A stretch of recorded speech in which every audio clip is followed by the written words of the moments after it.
Come in. Welcome. I'm E.G. Marshall. Welcome to the terrifying world of your imagination. Vampire. Perhaps in the safety of your home, the word means little to you. Oh, you've heard of vampires, of course, but do you believe that they exist? Not you. Well, all I can say is Minna Harker didn't believe either. Our mystery drama, Dracula, was specially adapted from the story by Bram Stoker for the Mystery Theater by George Lothar and stars Mercedes McCambridge. It is sponsored in part by new sugar-free Diet 7-Up and by the Kellogg Company, makers of Kellogg's Special K cereal. I'll be back shortly with Act One. And now, another story of the ball and chain, as Kellogg's Special K presents The Library. Welcome to the public library. May I help you, sir? Yes, I'd like to check out... I'd like to check out Famous Laundromats of the World by Audrey Schnorbart. Sir, excuse me, but isn't that ball and chain you're wearing just like the ones they use in the Kellogg's Special K commercials? This ball and chain? Yes, that one. How are you going to get rid of it? Well, lots of good exercises, and by eating smart at every meal, starting with the Special K breakfast. Don't you have to watch your calories? Yes, and the Special K breakfast is less than 240 calories. Less than 240 calories? Right. A 1-ounce bowl of high-protein Special K, 4 ounces of skim milk, tomato juice, and coffee. It's really tasty, and it's going to help me get rid of this ball and chain. I'd say it's long overdue, get it? Your happy ending could begin with the Special K breakfast from Kellogg's. There's a very special deal going on at all offices of Suburban Savings throughout North Jersey. It's called Suburban Special Interest Deal, and you'll be especially interested in the savings you get. A top 7.90% effective annual yield on Suburban Limited's issue 750 savings certificate. And Suburban guarantees it for from 4 to 10 years. Minimum deposit, $2,500. Early withdrawal prior to maturity is subject to a substantial penalty. Suburban compounds interest continuously from day of deposit, paid quarterly. So you not only get interest on your savings, you get interest on the interest. And Suburban offers you the highest interest rate allowed by law. Here's your chance to get a great savings. A top 7.90% effective annual yield on Suburban's limited issue 7.50% savings certificate. Why not deal yourself into Suburban Savings Special Interest Deal in Bayonne, Edgewater, Elmwood Park, Emerson, Hackettstown, Morris Plains, Nutley, Paramus, and Sparta.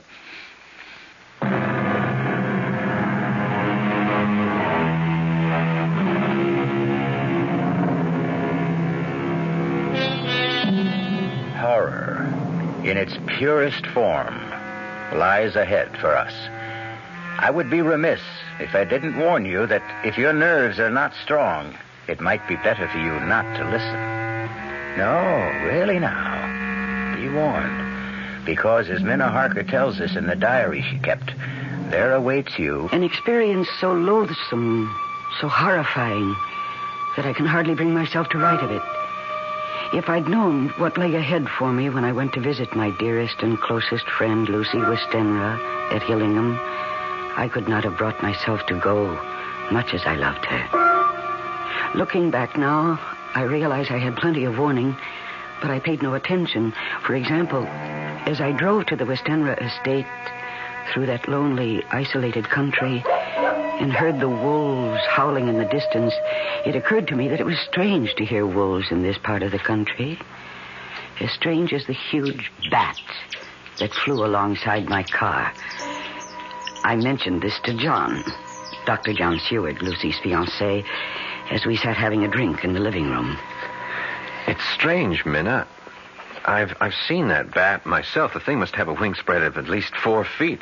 I haven't the faintest idea where it came from, or the wolves either. Even Lucy's letters seemed kind of strange to me, John. What is the matter with her? No, I don't know. I'm completely baffled. I've had 2 other doctors look at her, colleagues of mine, and they can't figure it out. I'm desperate, Minna. I'm so desperate I've called in my old friend and teacher, Professor Van Helsing. Van Helsing? Yes, he's one of the finest diagnosticians in the world, John. Yes, he'll be here from Amsterdam in a day or 2. Amsterdam, Holland? Yeah. All the way from Amsterdam? Oh, John, you must be desperate. Lucy is dying, Minna. I'll do anything I can to save her. We must find a way to stop her from losing blood. losing blood. Well, it's this constant loss of blood that's killing her. Transfusions help for a time, but only a short time, and each transfusion is less effective. John, when can I see her? Oh, she's sleeping now. Her mother's with her, watching her. We take turns. As soon as Mrs. Westenra lets us know she's awake... Oh, listen, those wolves, they're at it again. John, hasn't anyone looked into this wolf thing? How they suddenly come to be in this part of the country? Well, according to the paper, the town police have looked into it. Well, that's peculiar, too. What? Well, they haven't been able to spot one single wolf. Oh, excuse me. We have a visitor. Oh, come in, Count. Come in. Thank you, Doctor. I'm on my way to town. I have a dinner engagement, and I thought I would stop to ask after Miss Westenra. Oh, she's no better, I'm afraid. Oh, I'm sorry to hear that. Can you stay for a drink? Well, I'd like you to meet a friend of Lucy's who'll be staying with us for a while. Oh, in that case, of course. Minna, this is Count Dracula, our new neighbor. Count Miss Minna Harker. How do you do? How do you do? Count Dracula? Yes, but do not hold it against me, Miss Harker. I cannot help being of the blood royal. Well, why don't you two get acquainted while I go up and see if Lucy's awake yet? I shall do my best to entertain this charming young lady. I won't be a minute. You're a long way from home, Count. A very long way, Miss Harker. May I ask what brought you here? Business? Business? Good heavens, what kind of business could you have in this part of the country? I mean, it's so isolated. True, it does present difficulties, but I like living in the country. Oh, you must. Oh, forgive me, I'm forgetting my manners. Would you like a drink? Thank you. Scotch or bourbon? Is there perhaps some wine? Red wine? Now, let me see. I'm not very familiar with the supply here. Here we are. There's a bottle of Burgundy. That glass of that will be... Oh. Miss Harker, what's wrong? What is it?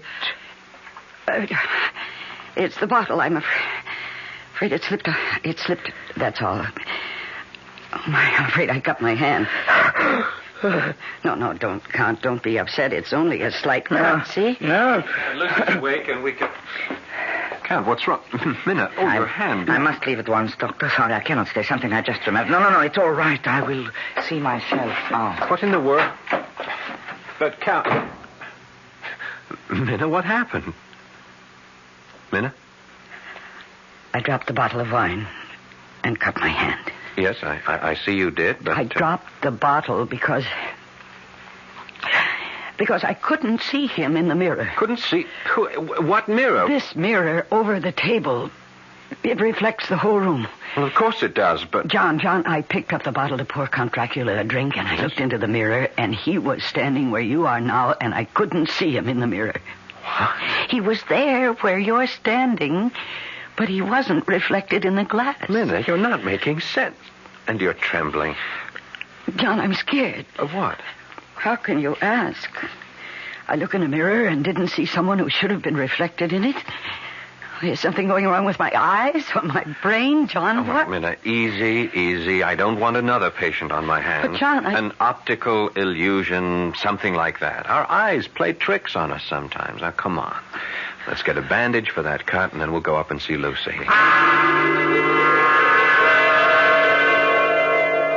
I believe, John. It must have been. It had to be a trick my eyes had played. What else? Well, we got a bandage for the cut on my hand, and then John took me to Lucy's room.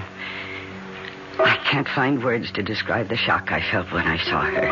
She was white as new-fallen snow, and so thin, she almost seemed transparent.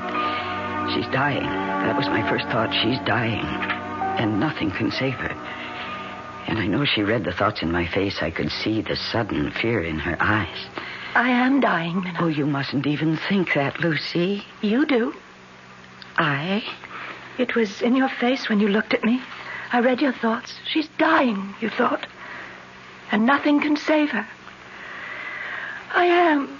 And nothing can save me. Oh, John can save you. And he will. He hasn't so far. You mustn't despair, Lucy. Despair, Minna? I don't have the strength to despair. You better go now, Minna. Go? Lucy, dear, I haven't seen you in nearly a year. We haven't even started to tell each other everything that's happened. Later. Not now. I'm tired. I want to sleep.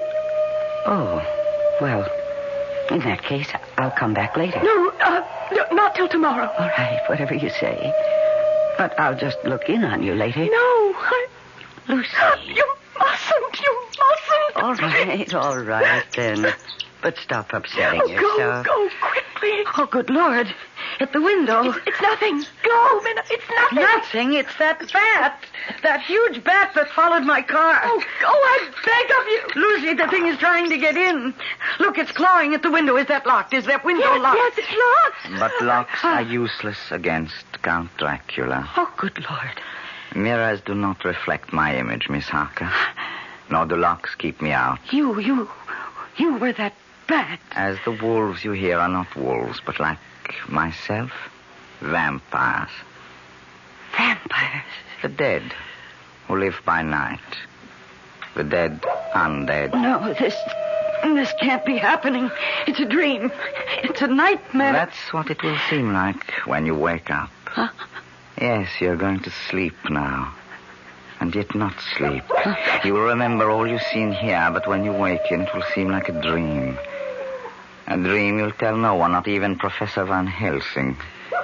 Because you will not want to look foolish. You'll be ashamed to tell it for fear he will think you're a silly young woman. Enough.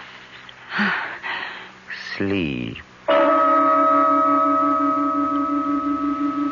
Did I sleep? Did I dream? No. My sleep was a hypnotic trance into which he had placed me.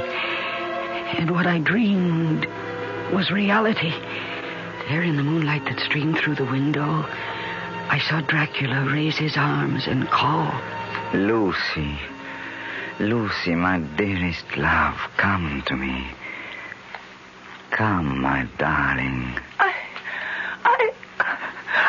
can't. Too weak, my lover. I'm too weak. Then I shall come to you. Embrace you. Kiss you.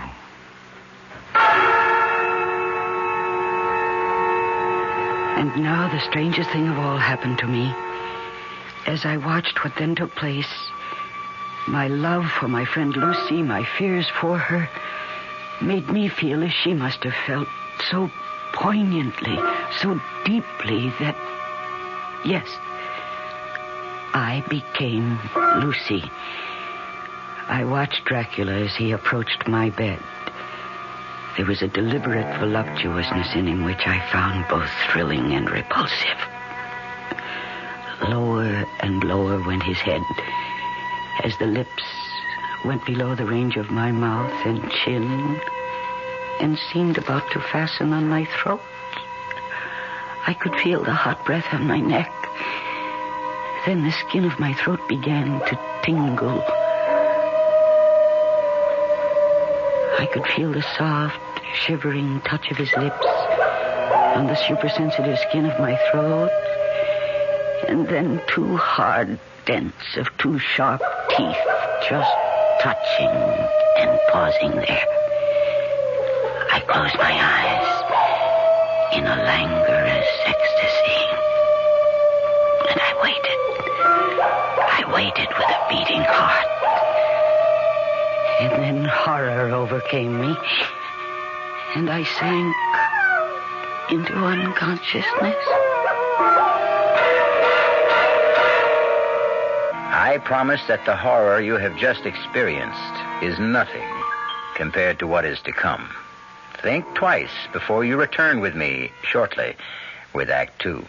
Hi, I'm Goldilocks, Ms. Goldilocks, if you please, and I'm a professional taste tester. Here at my taste test laboratory, that's TTL for short, I taste test everything from porridge to diet drinks.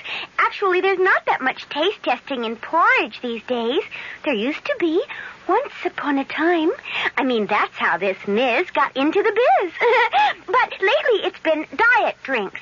I mean, with so many diet drinks going sugar-free, I've been really busy conducting taste tests. A rather unbearable assignment, to be sure. But then I discovered sugar-free diet 7-Up. Fresh, natural, delicious. My only problem is that sugar-free diet 7-Up tastes so good that it broke my Goldilocks diet drink taste-o-meter. Well, sugar-free diet 7-Up certainly has my seal of approval. This one's just right. Hey, Mom, what's for dinner? Hey, Mom, what you got? It's time to get ready for the great outdoors, and your ShopRite supermarket has everything you'll need for cookout dinners and fun in the sun. And for this week's dinners, ShopRite is featuring whole grade A frying chickens, just 37 cents a pound. Roasting chickens up to 4 pounds, 47 cents a pound. Choice beef rib steaks, $1.19 a pound. ShopRite Franks, 89 cents a pound. Get all your outdoor cooking equipment and many great food values at your ShopRite supermarket. She loves the family. She wants the best. She does all that she can do. She lets ShopRite do the rest. Hey, Ma, what's for dinner? ShopRite has the answer. This is WOR New York, an RKO General Station, your station for Mystery Theater.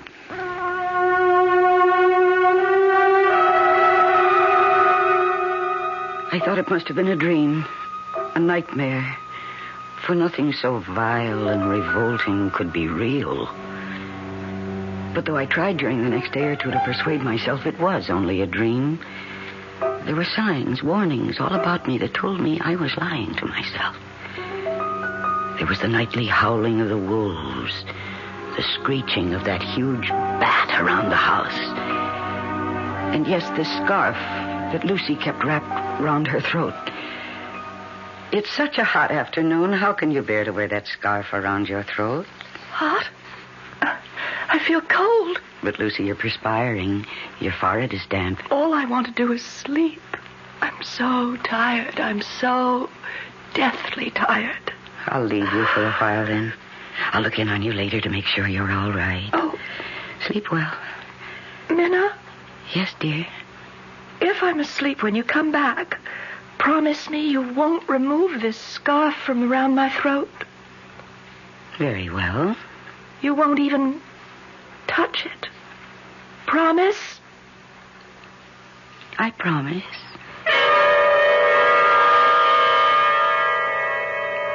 Later that afternoon, toward evening, Professor Van Helsing arrived from Holland. When John introduced me to him, he stared at me suddenly and hard, his eyes boring into me from behind his thick-lensed glasses. You are frightened, Miss Harker? Why? Frightened? Maybe she hasn't recovered from that optical illusion the other night. Optical illusion? Yes, you see that mirror over the table there? Yes. Well, we had a visitor, Count Dracula, a new neighbor, Carfax, a few miles from here, and Minna had the illusion that she couldn't see his reflection in the mirror. My eyes must have played a trick on me, Professor. Yes. This Count Dracula, John, he's new here, you say? Yes, he arrived from Hungary about 6 weeks ago. I see. Take me to see your fiancée, John. Oh, she's sleeping. Lucy's sleeping We'd right now. better wake her up.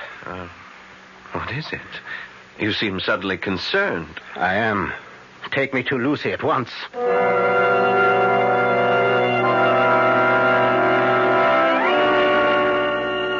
Wake her, John. All right. Gently. Very gently. Lucy? Lucy, dear. Come on, wake up. Here. Let me. Pulse weak, very weak. Eyes? Oh, she's not asleep. She's in a coma. What is her blood type? Oh? So is mine. Prepare for a transfusion, John. I will be the donor. And hurry, man, hurry. Yes, of course. Meanwhile, I shall have a look under this scarf. No, she didn't want the scarf removed. I'm sure she didn't, Miss Harker, but we're going to remove it. Aha. As I thought. What is it? Yes, Professor, what? Look. Look. There are two little holes. Wounds. As if she'd been bitten by a large snake. No. not a snake. What then? What? We must be quick with the transfusion, very quick. And pray God, both of you, that I have not arrived too late.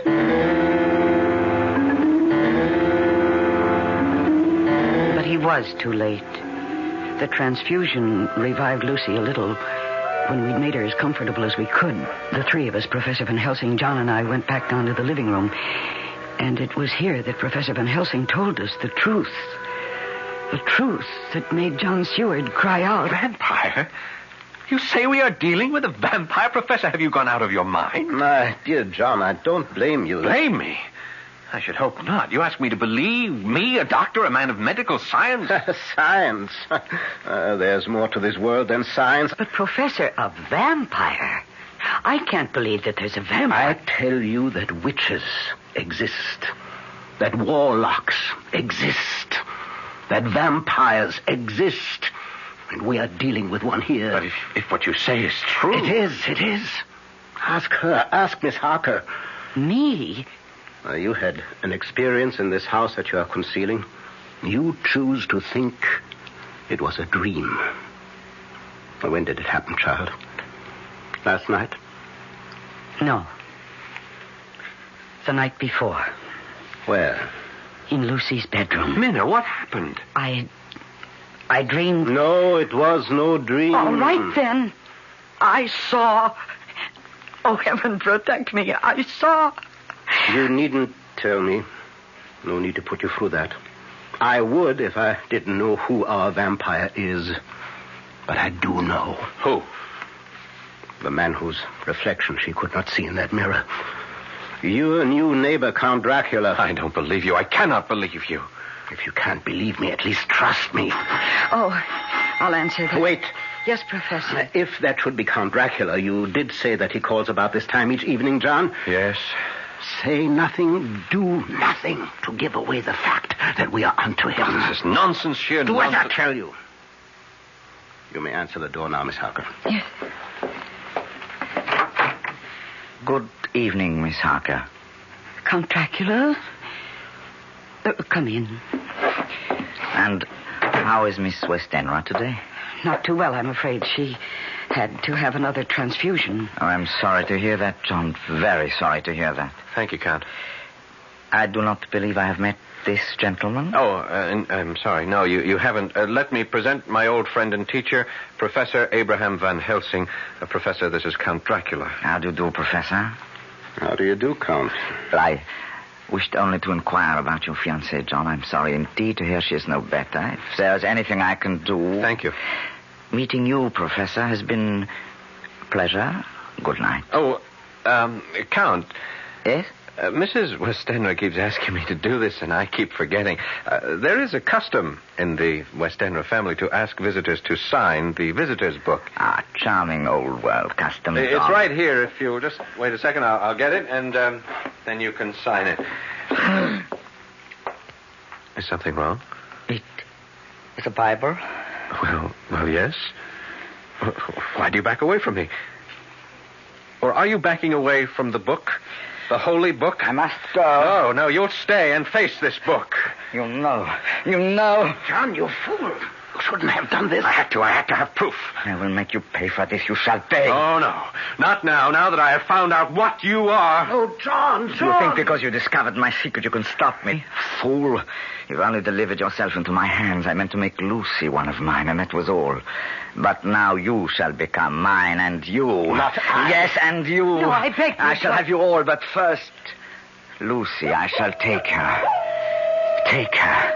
Now. She's mine. She's no longer of this world, but of mine. I leave you. Look, he turned into a bat.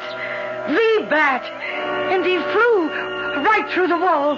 John. Oh. John, why did you do this? Why, after I warned you? I had to know one way or the other. I had to know. There's only one way to finish a vampire. Oh, the first thing you must do is find out where he sleeps during the day. Lucy! Professor, quickly. Professor! There is no hurry now. When he said he meant to make her his own, he had already done so. It was true. Lucy was dead. We went to her bedroom and found her. Dead. I felt as if I'd been stabbed to the heart.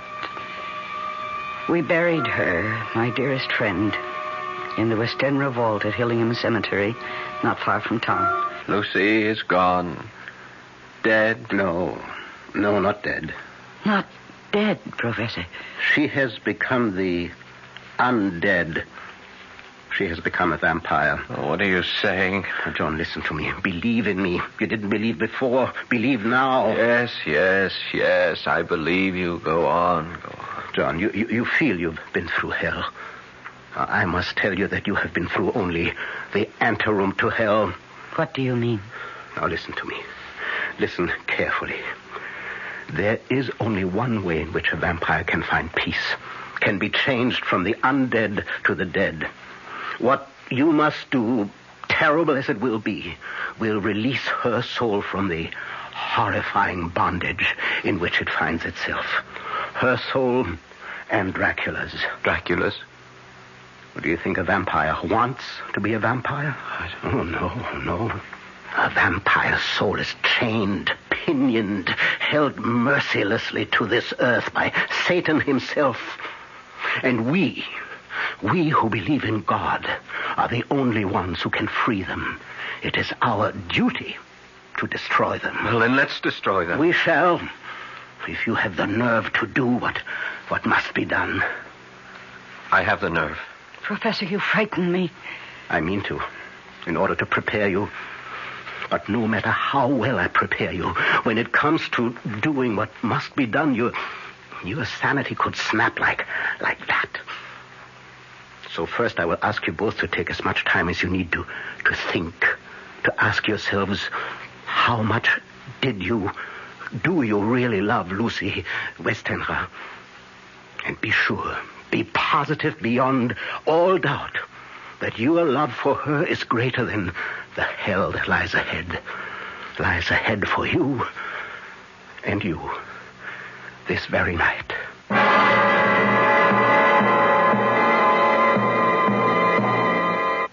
I'll be back shortly with Act 3. When you drink beer, do you tilt the glass for long, hearty swallows? Or just tip it and sip it? Well, sipping's the thing for wine. But Budweiser beer is a hearty drink, brewed for zest and character. The best way to enjoy Bud is to drink it. Not chug a lug, just man-sized beer drinker swallows. That's when that famous Budweiser taste, smoothness, and drinkability really come through. Smoothness and drinkability that come only from natural carbonation and exclusive beechwood aging. Smoothness and drinkability, too good for any half-hearted sipping. So drink up. You'll see that brewing beer right does make a difference. And that when you say Budweiser, you've said it all. Anheuser-Busch, St. Louis.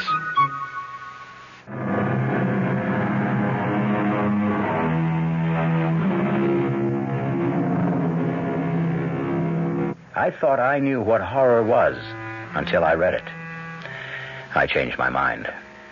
You will, too. I'm ready, Professor. I knew you would be, John. We'll wait now for Miss Harker. No, there's no need to wait. I love Lucy enough. More than enough. She was my dearest friend. Is your dearest friend. For she is not yet dead. She is as yet the dead undead.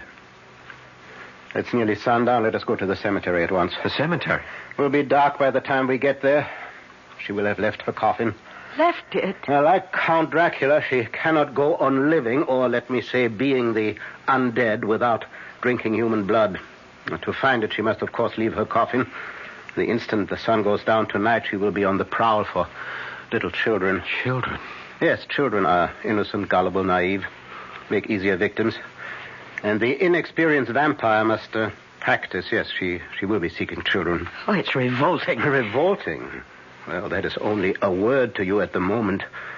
In a short time, it will be reality.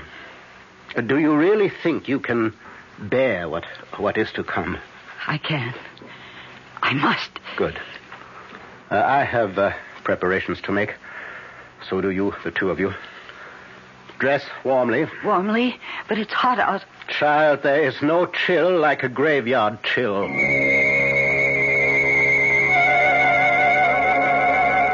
We drove to Hillingham Cemetery in John's car.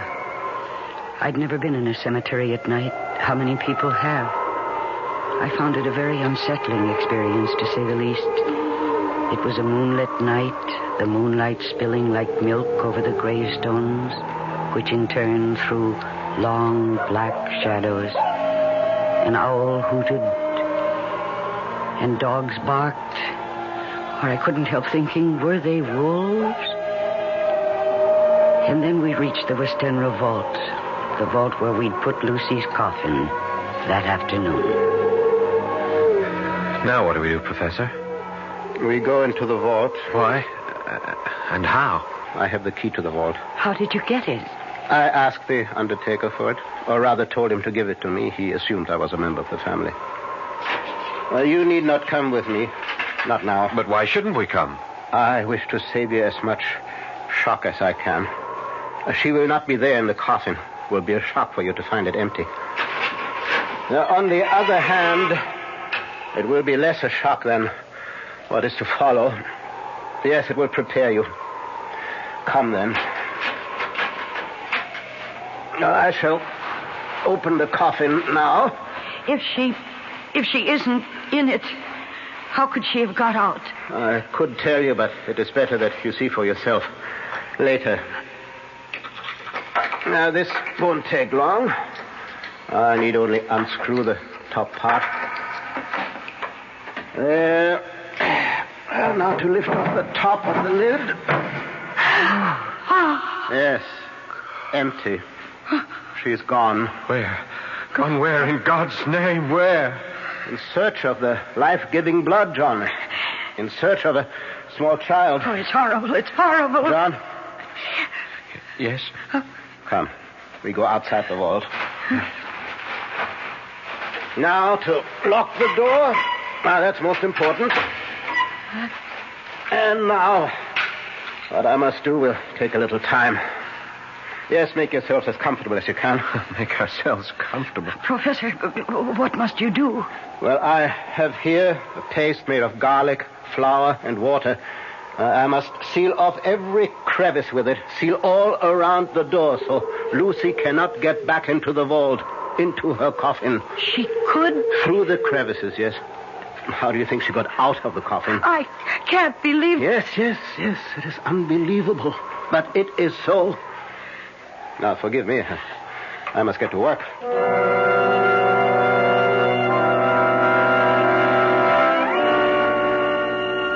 I can't express in words how fresh and clean the night air seemed when we came out of the tomb.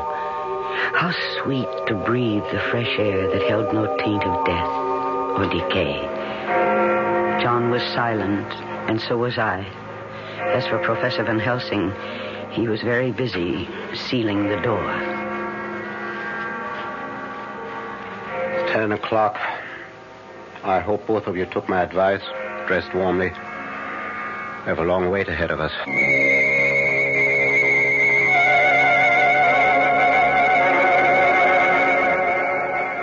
How much longer, Professor? I'm chilled to the bone. Everything depends on how long it takes her to find a small child. Nearly 2 o'clock. Has been gone several hours. Soon now, I think... Shh. What?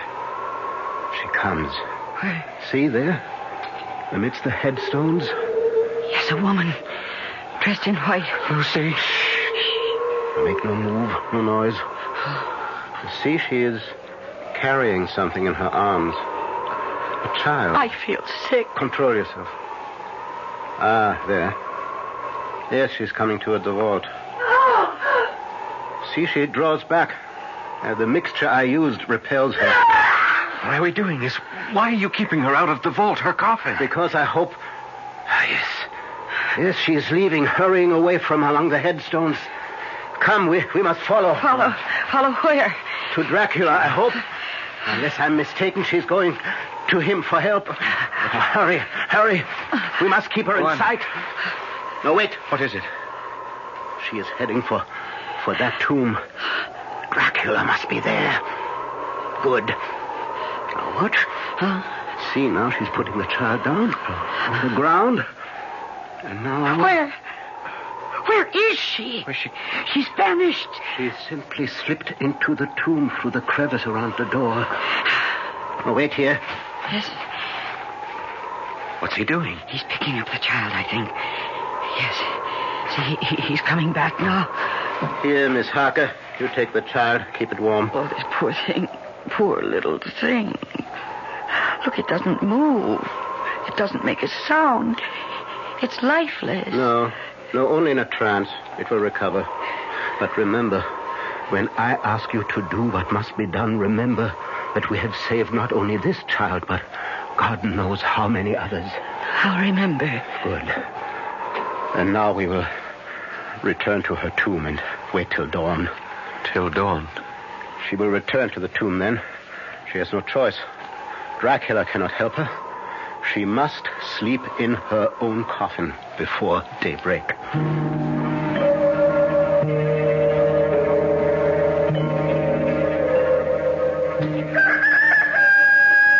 How do you feel, Miss Harker? I'm all right, thank you. John? I'm okay. It's almost dawn. Why doesn't she come? Soon now. How's the child? Still asleep, if it is only sleep. It is.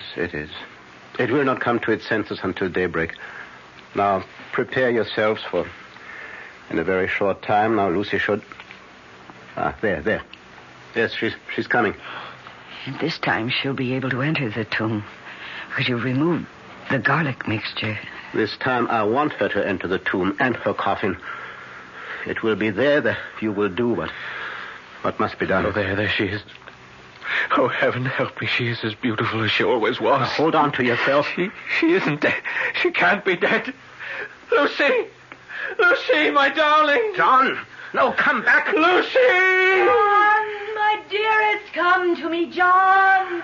Come to me. I have never seen anything so horrible. And God save me from ever seeing it again. Lucy's eyes shone with an unholy light, and her face became wreathed with a voluptuous smile as she advanced toward John with outstretched arms. Come to me, dearest. My arms are hungry for you. Come, and we can rest together in the tomb.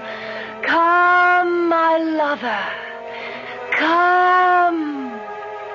And John suddenly opened wide his arms and started running to her, and she to him, when Van Helsing rushed forward between them. And he raised something he held in his hand up against her face. It was a crucifix. With a cry of rage and agony, Lucy flung herself away from John and toward the tomb, and she was gone. John, are you all right? The Lord help me. The Lord help me. And he shall. Come, into the tomb. It's time. Now, first, let me put the bag I brought over here. And now I will remove the coffin lid again. Professor, is this really Lucy's body or some kind of demon in her shape? Oh, she's hideous. Yes, your friend who was so sweet and pure is now a foul thing.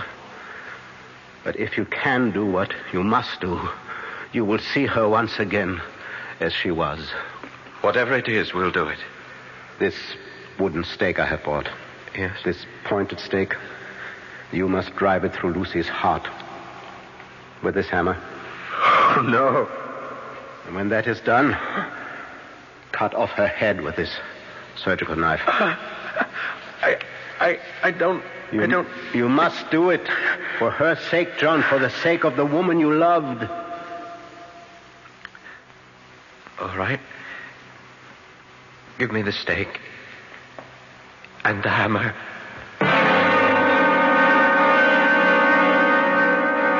John took the stake in his left hand, the hammer in his right. I saw him tremble as he placed the point of the stake over Lucy's heart, saw the point dig into her white flesh, and then I could see him gather all his strength, all his self-control. He raised the hammer high above his head and looked at Van Helsing. Yes. Now! John struck with all his might. The thing in the coffin writhed, and a hideous blood-curdling screech came from the opened lips. The body shook and twisted in wild contortions. John never faltered. He struck, and he struck again, driving the stake deeper, deeper, as blood from the pierced heart welled and spurted up around it. And then the writhing and quivering of the body became less. The teeth stopped champing, and the thing lay still. It was over. Is that enough, Professor? Enough. I think I'm going to... I've got you. There. Now go outside, get some air. No. Both of you go. You look faint too, Miss Harker. I must still her head. No. I have... You have done all that can be asked of you. No more. I will sever the head. Now go now, but before you do, look at your beloved Lucy for the last time.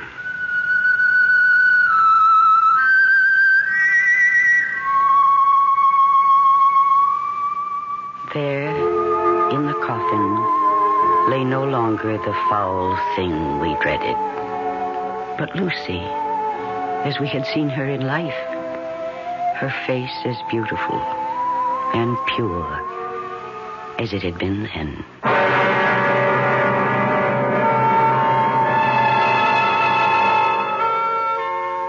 You will want to know that later on, Professor Van Helsing freed Count Dracula from his earthly bondage, and in so doing, brought his bloody career to an end.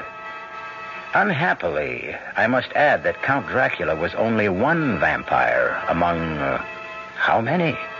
I don't know. Hope I never find out. Hope you don't either. I'll be back shortly.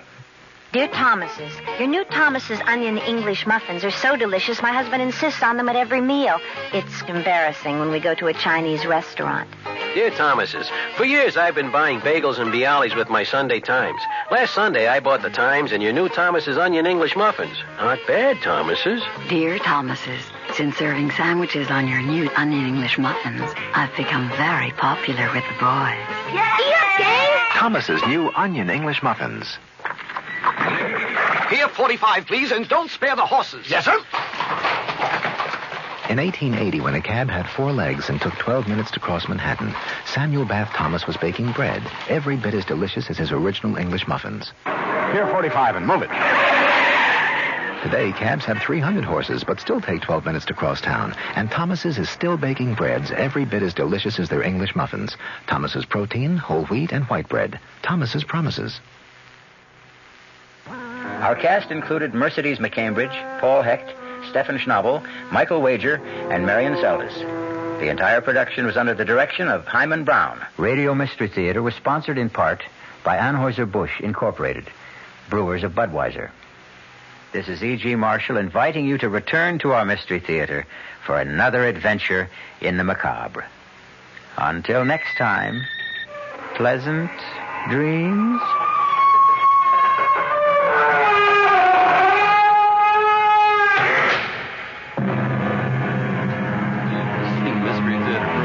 Furnished by the CBS Radio Network. This is Mary Helen McPhillips. I hope you'll join me tomorrow morning at 10:15. I have great fun in store for you. My guest is Henry Pleasance, the famous, very well-known serious music critic. But tomorrow, he's going to be talking about how great popular singers are and just why they are. And we'll hear little bits of some of their singing. That's tomorrow morning at 10:15.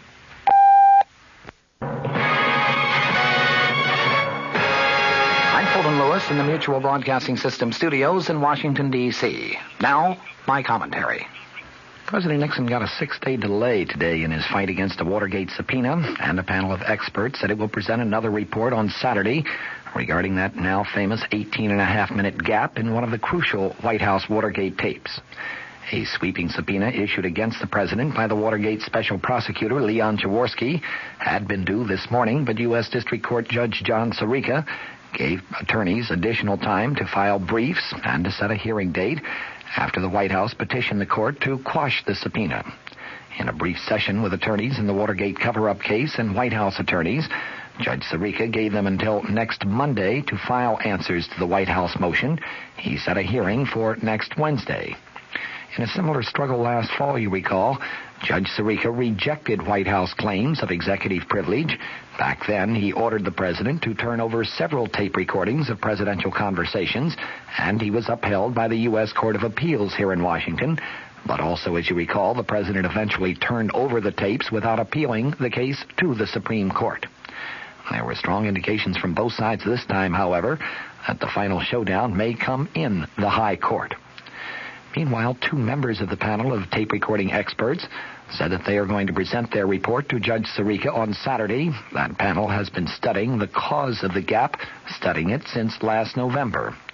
In its interim report, issued in January, the same panel said that the gap had been caused by a process of erasing and re-recording at least 5, possibly 9 times, but it did not address itself to whether the erasure and re-recording was deliberate or accidental. Judge Sirica said that the meeting Saturday with Dr. Richard Bolt, a former professor at MIT, and a second unnamed member of the panel would be held in the judge's chambers. The judge said details of the report will not be made public at that time, but that further proceedings in connection with the report will be decided at the meeting. The panel was chosen jointly by the White House and by Special Prosecutor Leon Jaworski after the gap in the tape was made known in a hearing before Judge Sirica, who recommended that the Watergate grand jury investigate the incident. The gap is in one of 9 tapes that were originally subpoenaed by the special prosecutor's office last year. The blank section is at the beginning of a conversation between the president and then White House Chief of Staff H.R. Haldeman, the date June 20th, 1972. That, of course, was just 3 days after the break-in at the Democratic Party headquarters in the Watergate office building here in the nation's capital. At the White House today, Deputy White House Press Secretary Gerald Warren said that the House Judiciary Committee, which is considering impeachment of the president, got, in Warren's words, the full story of the Watergate issue when the president turned over some 1,200 pages of edited transcripts of taped White House conversations on Tuesday. Warren commented in response to a question about the committee's vote last night to inform the president that it feels he has failed to comply with its subpoena, which had asked for the tapes themselves rather than for the edited transcripts. Warren said that the White House feels the committee members have been given the facts on which they can move ahead. He also stuck by the president's offer to allow committee chairman Peter Rodino, the New Jersey Democrat, and the ranking Republican member, Michigan Republican Representative Edward Hutchinson, but no other committee, no staff members, to listen to the tapes in private and to verify the accuracy of the transcripts. Warren today commented, "We feel that we have made a very fair, full, and responsible offer." From sources in the Senate came reports, meanwhile, that Alexander Haig, currently the White House Chief of Staff, today refused to answer questions before the Senate Watergate Committee, saying that he'd been instructed to invoke executive privilege by President Nixon himself. At an executive session of the panel, Haig presented a letter from the president saying, quote, "It would be wholly inappropriate for the committee to examine you about your activities as Chief of Staff or about information that has come to you in that position." The president's letter invoked both executive privilege and attorney-client privilege in ordering Haig not to cooperate with the committee's probe of the Watergate issue. Meanwhile, Vice President Gerald Ford said today that after reading some of the newly released Watergate transcripts, he is, in his words, convinced beyond any doubt that President Nixon is innocent of any wrongdoing. However, Ford said, he believes the president could have been a little more forceful in trying to get to the bottom of the Watergate issue a little faster. In a brief meeting with reporters at the Justice Department, Assistant Attorney General Henry Peterson today defended his conduct of the initial Watergate investigation and declared, "I am not a whore." The White House edited transcript showed Peterson regularly informing the president about the progress of the investigations. sometimes even advising him about ways to deal with top presidential aides who were implicated in the scandal. Peterson today said, "I walked through a minefield and came out clean." In another Watergate impeachment development, the Judiciary Committee approved by voice vote live television coverage of its impeachment proceedings, so long as it does not interfere with those proceedings. Presidential counselor Dean Burt said the White House had no objections to live television coverage.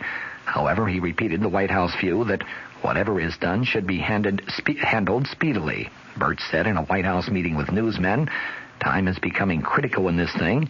It's not the right thing to continue the proceedings into the autumn election campaigns." Former milk producer lobbyist Bob Lilly is quoted in court papers as saying that his boss told him that campaign donations were pledged to President Nixon in conjunction with the 1971 price support increase.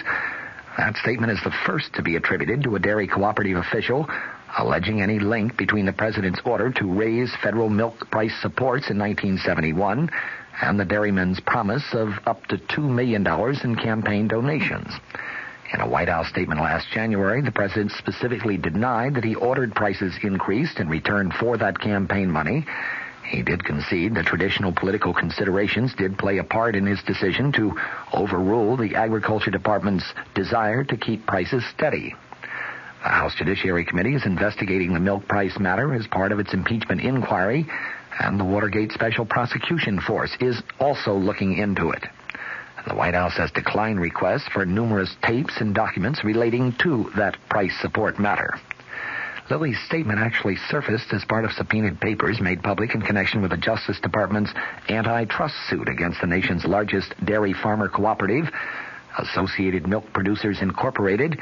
He was interviewed by former American Bar Association President Edward Wright last December 27th and 28th as part of his investigation into the milk producers' political activities, which he conducted for the co-op's board of directors. A judge delayed today his decision on a motion by defense attorneys in the John Ehrlichman perjury case to move the trial out of Los Angeles because of excess publicity. Superior Court Judge Gordon Ringer ordered a recess until the next mail delivery at the request of defense attorneys who are waiting for newspaper clippings to arrive from San Diego County. The defense team has claimed that the former presidential advisor could get a more fair trial in the San Diego area because publicity there has been more favorable to Ehrlichman. They said the clippings are needed to support that claim.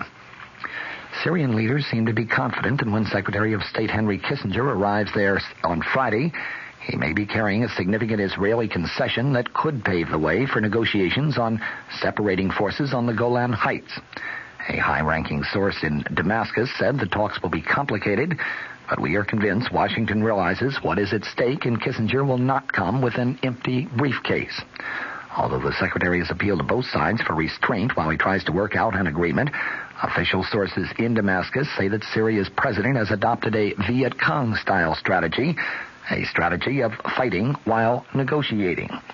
Diplomats also note a new Syrian desire to cooperate and maybe even compromise, a desire that has been promoted by, first, a growing belief that U.S. mediation efforts are sincere, secondly, the lure of U.S. monetary aid and Western technology for a long-hoped-for economic rebirth of Syria, thirdly, President Nixon's foreign aid package that gave Egypt $250 million also includes provisions for $100 million that could possibly go to Syria.